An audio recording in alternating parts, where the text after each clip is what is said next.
Hey everybody, how you doing? It's been a few days, technically four, since the Brian Flores lawsuit hit, and I haven't made a clear and definitive statement regarding how I look at the lawsuit. In fact, I've been very busy coding OaklandNewsNow.com, which is a process which has gone quite well, but I digress.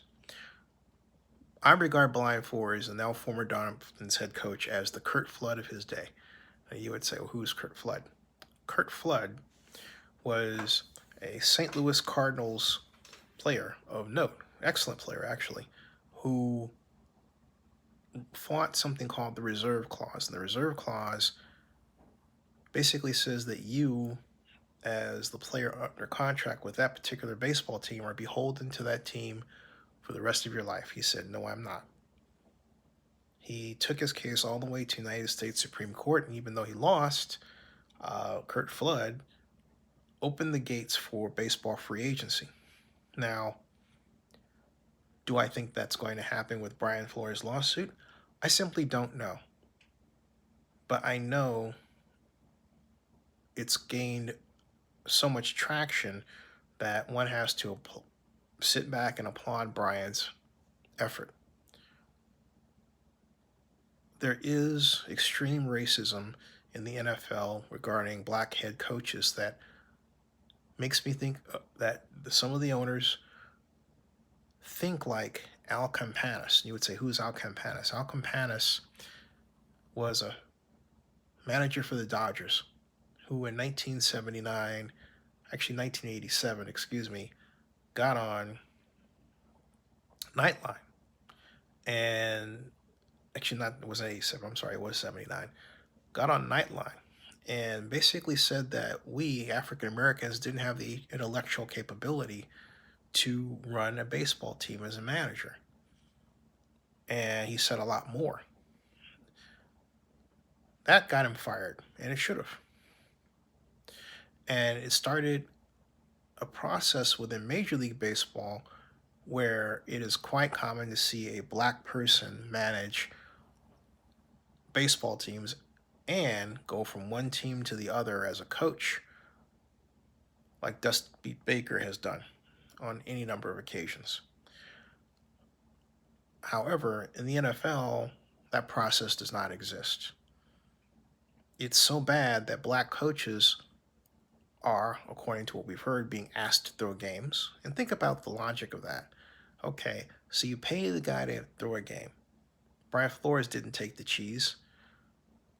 But let's say you pay the guy, pay the coach, so he has a losing record. See, then you can turn around and say, see, you've got a losing record, and then get a white guy. That's the scenario set up there. Or, here's another one. Because you're black, you don't get to pick your own general manager.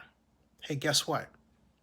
Josh McDaniels got to pick his general manager coming from New England to the Raiders, but Byron Leftwich doesn't get to pick his. Byron didn't want to work with Trent Balke. So reportedly, hey, they let Doug Peterson have the job. I mean, that's ridiculous. If you want Byron Leftwich, allow him to pick the person he's going to work best with. Otherwise, you're putting him in a bad situation. On Twitter, someone asked if that's racism. Of course it's racism. It might seem benign to you, but it's racism nonetheless. And that's why I believe this should serve for many people as a teachable moment, because there's some people who have expressed surprise that Brian Flores would file this kind of lawsuit. They said, well, obviously he doesn't want to work in the NFL anymore, as if that is true or matters to him. It doesn't seem to occur to some of these people that, you know what, it might very well be that as a settlement, Brian Flores gets a job. Why not? But what Brian wants to make absolutely certain is that this process is destroyed because it harms talented African-American coaches. And he's right, it does. He's absolutely right. It does harm African-American coaches.